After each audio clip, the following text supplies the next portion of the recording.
What's happening with Puffy? I know you're not really tapped in, but what the last thing I saw was like a guy there. He was like, yo, he like pushed me into the truck. It really hurt. And he sodomized me.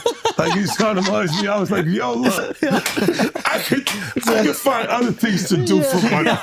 From the beginning, the relationship between 50 Cent and Diddy has always carried a strange tension that nobody in the industry could quite ignore. What appeared at times like playful jabs or friendly shade often revealed something far darker underneath. It wasn't just about trolling. Did you see the video?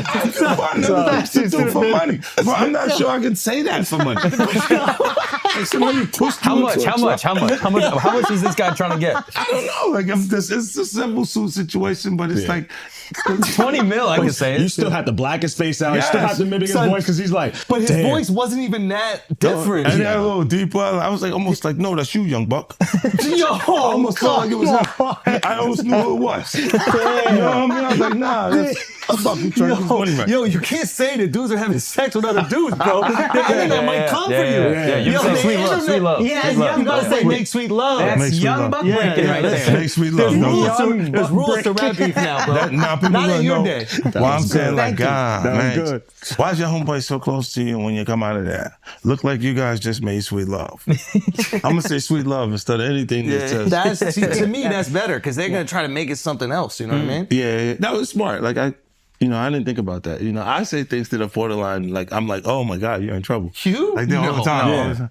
Because I just say. Nah, but you got close when he offered to take you shopping. Yeah, you see, Meek is in the same shirt. He's out there in the same shirt. This is not Photoshop. Shit. This is really happening. I'm just saying to you. No, stop it, man. You set that up. Look, you set that up. He's in the same shirt. What do you mean he's in the same shirt? Obviously was not offended by what I was offended by. This is what I'm saying, bro. Like you go, I'm like, nah, it was odd. Like, this is some of the things that people say. Like, girls, guys may say to a girl, like, let me take a shot. See? Damn. They found it that quick. What do you think is happening in the middle? I don't know what is going on. Wow, there. they found Kendrick and Wifey. You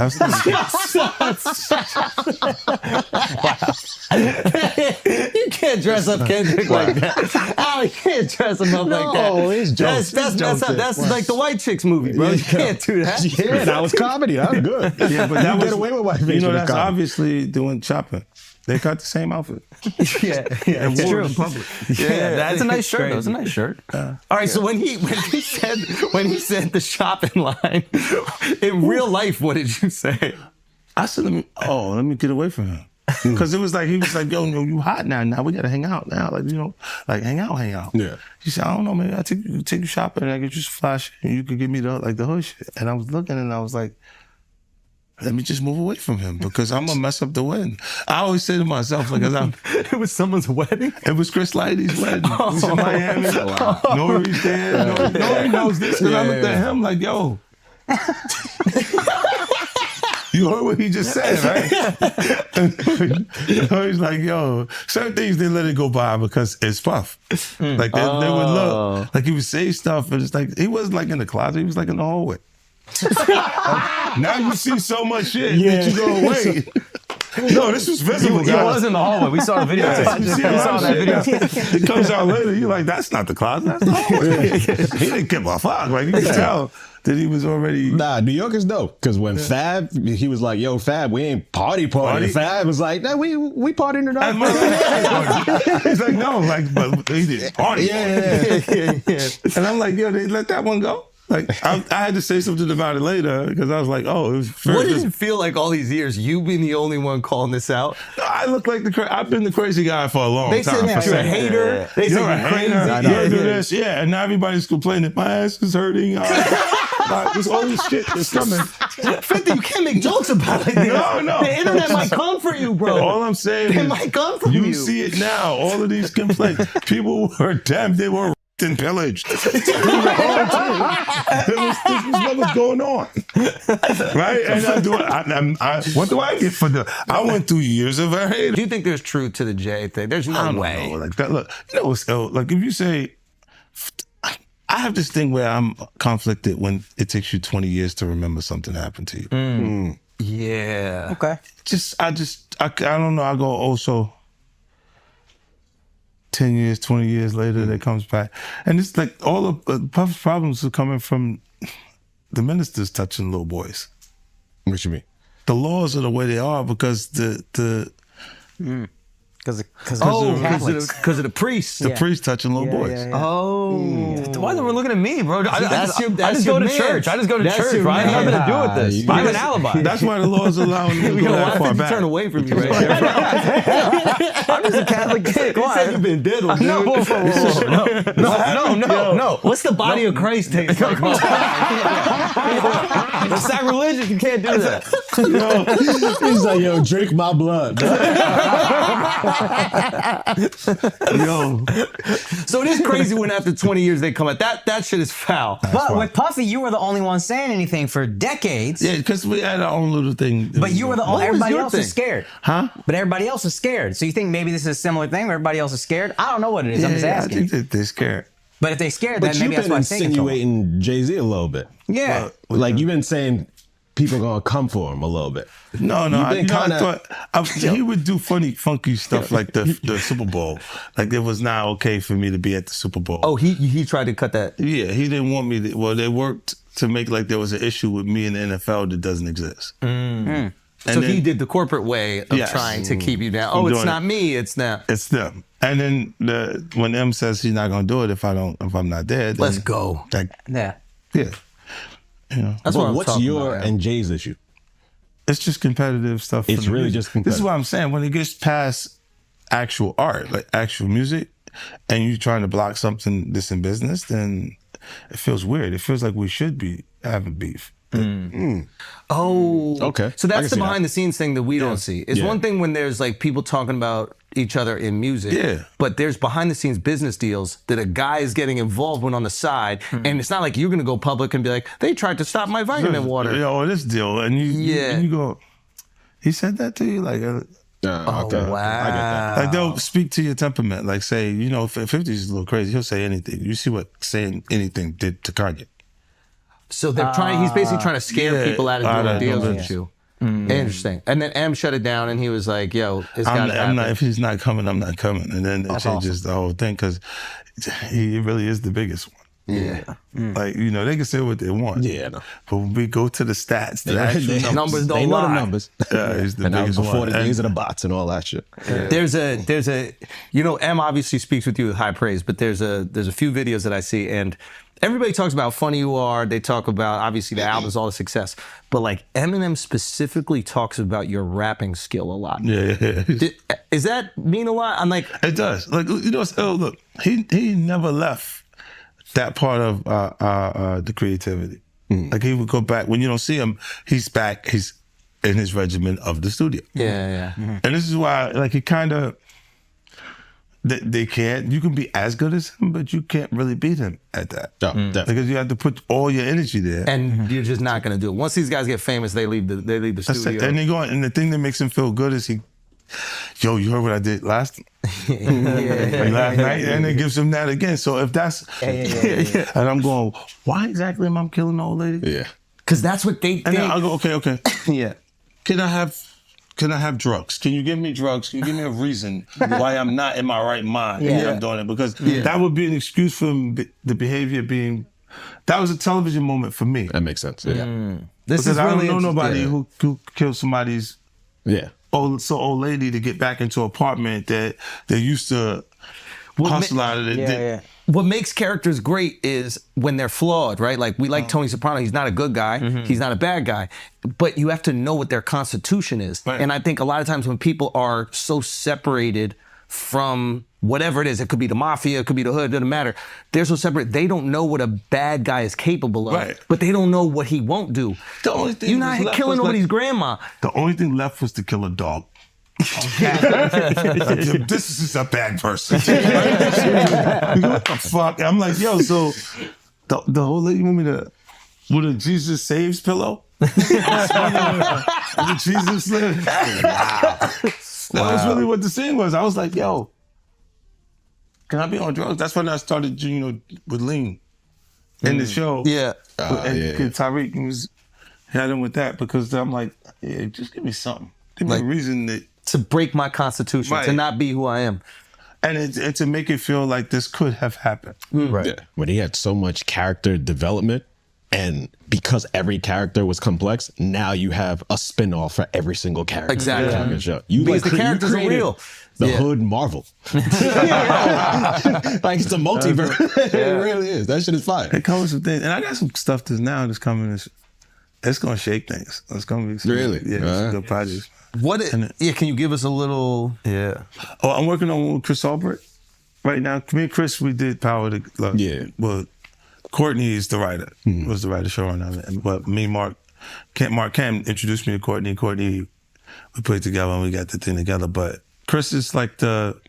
Let him know who Chris is. This Chris is the Albrecht's like goat the- who ran HBO for the best of HBO shows. Yeah. From Sopranos. Sopranos, All of it. The Wire. The Wire. Yeah. Oh wow. So it's like he's one of those guys, like for real. Like So and he sees a vision. and understand story to a different level where he could write the shit himself, but he just have the other writers involved with it. So Oh wow. Okay. yeah, so that guy, we got another one we're working on now where we incorporate DR and PR. We're going across Dykeman this time. So they'll see how people from DR Shout out to Dominican. with the drugs. You gonna to have some PR, chicken fights, bro? Yeah. It's gonna be You need to official. have them chicken It's fights. gonna be official. There's gonna be a lot of It's not skinny real if it's not jeans a and chicken manicured fight. eyebrows. Yes, rhinestones on the back pocket. Yeah. Can I help out with the dressing for that? Yes, definitely. I want to do Levels of wardrobe. shit. But it's a big one. It's one of Is the that why you're exciting- celibate now? I saw you post You know about what? that. That worked out for me for a little while, bro. For how long? It does. Like for A weekend? a few months. That's good. This guy's are going to jail. Puppy celibate. Puppy celibate. He's dating himself. I mean, is he? Yeah. Hopefully. I don't want to imply any of the shit that you said. You said, oh, is he? He's crazy. Nah, but you know, it's I'm gonna get killed after this. Wait a minute, hold on. So you said earlier this year that you're gonna be celibate. Yeah. He's gonna practice. I was practicing. You're gonna practice it. You're not gonna play the game. You're just gonna practice. You can see people that. Huh? You sit across from them at the table and you can see them. That they're celibate? No, because you don't want anything from them. Oh, okay. Yeah, they go out with an attractive girl, you talk. He poked fun at the allegation of the mother of his son being an alleged sex worker. In a post made to his social media page, 50 wrote a caption, "I didn't know you was a sex worker, you little sex worker, LOL." But this would prompt Daphne Joy to respond to her ex again on social media, but this time would accuse 50 directly of rape and being abusive during their relationship. She would write in part, "Everything is a joke to you until our safety is compromised, which is happening now. You are wreaking real havoc, frenzy, and chaos onto people's lives. How would you feel if Sire was the one in handcuffs for nothing? Let's put the real focus on your true evil actions of raping me and physically abusing me. You are no longer my oppressor, and my God will handle you from this point on. You have permanently damaged the last hope I had for you as a father to preserve our family with these last and final false claims made against me.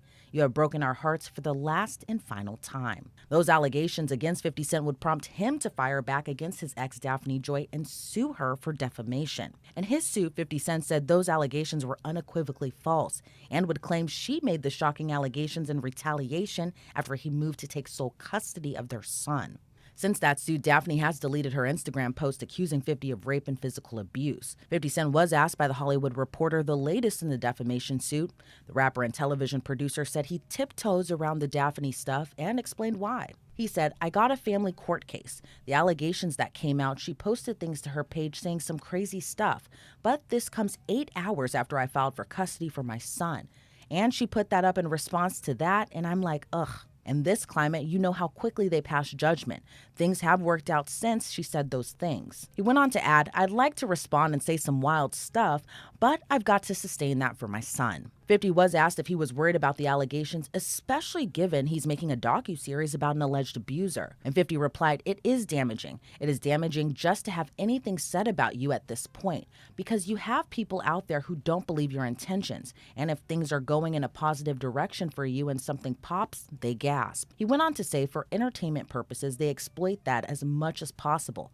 but there's no merit to it. But one thing 50 wasn't asked was if he believed Diddy would be formally charged and or potentially indicted for the many allegations he still faces. But attorney Ben Chu, who represented Johnny Depp during his trial against Amber Heard, says he does see an indictment coming down in Diddy's future. I agree with that. I mean, obviously, I don't have any inside information. I don't think many people do, but I do think the signs are ominous.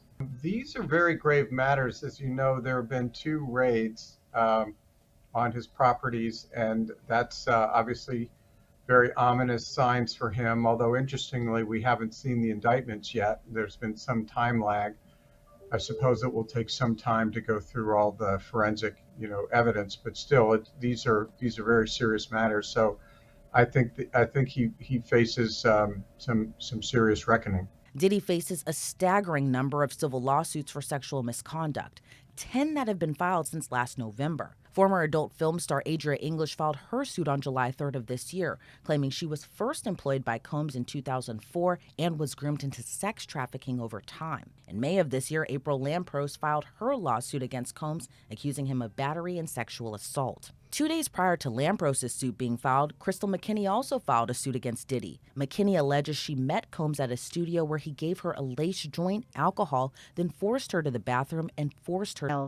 Lets the world talk and sits back as the chaos spreads. Now, Combs' trial is expected to last another month at least. He's charged with racketeering, sex trafficking by force, and transportation to engage in prostitution. He has pleaded not guilty. Join us now to talk more about the trial of Sean Diddy Combs and everything that's going on inside the courtroom is Afi Patterson, civil and criminal defense attorney. Thanks for taking the time to be with us. We're focusing on what was a minor moment in the grand scheme of everything we heard in the trial this week, but there's this anecdote that Capricorn Clark told about what related to 50 Cent, but what Diddy allegedly told 50 Cent's manager at MTV during her time of working for Diddy. What did you make of that? Sean Combs saying, I don't like the back and forth, but I like guns. I think it goes to the overall case. They've been saying that Diddy was a dangerous guy. If he made a threat, he could back it up. And I do recall reading that she said that his demeanor was very, very serious. And knowing his history, his violent history, knowing about the beef between Biggie and Tupac, I think that it probably frightened her. And I think that just again, her knowing about his violence, his propensity for violence, his behavior with her, his behavior with Cassie, his behavior with other employees, he's just continually reinforcing that violence. So I think it was a really good moment for the government. Yeah, it's just, and it seems like there are these little moments along the way where there are some celebrity names that pop up. This case, it was 50 Cent. We heard earlier in the trial, Usher and Neo were at a dinner where Cassie was allegedly assaulted. It was unclear whether they saw that, but it was said that they were there. As far as the history of 50 Cent and Diddy, do we know how it started? I know that 50 Cent had a diss track, I think around 2006, claiming that Sean Combs knew who killed Biggie Smalls. But is there a particular incident that happened that made 50 Cent just seem to really start to come at Sean Combs? I don't know what's ground zero for them. I've seen, interviews that 50 has given saying that it's all business with them. I know they both have alcohol lines, and I know, they're both from New York. I think 50 is maybe from Queens and Diddy is from Harlem. I don't know what their ground zero is, but I know that since this all came out, 50 has not stopped. He's been taunting Diddy online. You, of course, know about the documentary. I believe it got picked up by Netflix, and he is supposedly donating the proceeds to victims of domestic violence. Diddy has had his knee on his neck and his foot to the gas on Diddy for a while. But again, I don't know where it started. Yeah, I mean, 50 Cent, for many people, if it was ever, there was an anecdote that came out that someone had said, oh, I like guns when talking about it back and forth, it might scare you. 50 Cent was at the Knicks Pacers game in Indiana with a free Diddy t-shirt on, sitting courtside the next day. It's different. It was, yeah, it was different. I look back and we aired a bit kind of leading into this interview, a clip from the Breakfast Club. It was 2018 and Diddy was on the show and they asked about the issues that he had with 50 Cent. And he said, there's no issues. I love him. He loves me. He was kind of joking about Cassie it. And then you hear Kim these stories and some other women as well. Even when he was whether at, I it's think, this one specifically Uptown about is where 50 he Cent, originally started. or So, just in general, you know, the there have picture always that's been being painted rumors, by but the nothing government in really this trial. solidified and verified like we've had in this trial. It's been awful. I think it would be awful for anyone. I don't think his reputation is in the business world certainly will never recover. And you know, even if he's found not guilty, you know, his name is mud. I don't think that it's recoverable. I think everybody is extremely shocked, you know, especially just some of the sexually explicit things. You know, we have a huge morality issue in America. So anything that's like a little deviant is just not going to be really good for you. So I think everybody's a little shocked. I'm a little shocked and appalled and horrified, and I think a lot of people are. But you know, this is not what we knew. We knew some things weren't right, but we didn't know just how wrong they were. And I feel like we just knew because I mean, we all grew up, whether it was, you know, some of the roles he had in movies, and I mean, he was everywhere, and then his brands were everywhere, and it's like Making the Band was such like a hit show on MTV back in the day. And there's that famous scene where he has all the contestants walk to Brooklyn to go get, I think it was Junior's cheesecake, and he's yelling at people. And then it seemed like everyone around him in any documentary that he did, it was like, oh, that's just Puff because he's always just so angry. And then it's just this whole other level in the trial where it just, as an attorney, I mean, how effective has the government been, as you just read, and we can only read transcripts really and kind of hear from the people we have in the courtroom, but just at this point, how effective has the government been in painting the picture of this isn't just someone who was a domestic abuser, this isn't someone who was just a mean boss, but this was a racketeer who was running a criminal enterprise. Yeah, and I think you know, the forced labor issue. I think they've done an excellent job with that.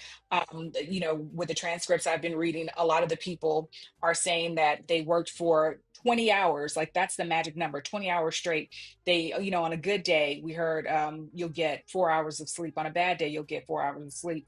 I think one of the what is it? A bodyguard said, you know, if you sleep, you're getting fired. Like it was more rhythmic than that. I don't know, but you couldn't sleep around him, and I think that's what we saw with Making the Band. But again, we really didn't believe it. We thought it was for entertainment purposes. We didn't think someone could really act like this, and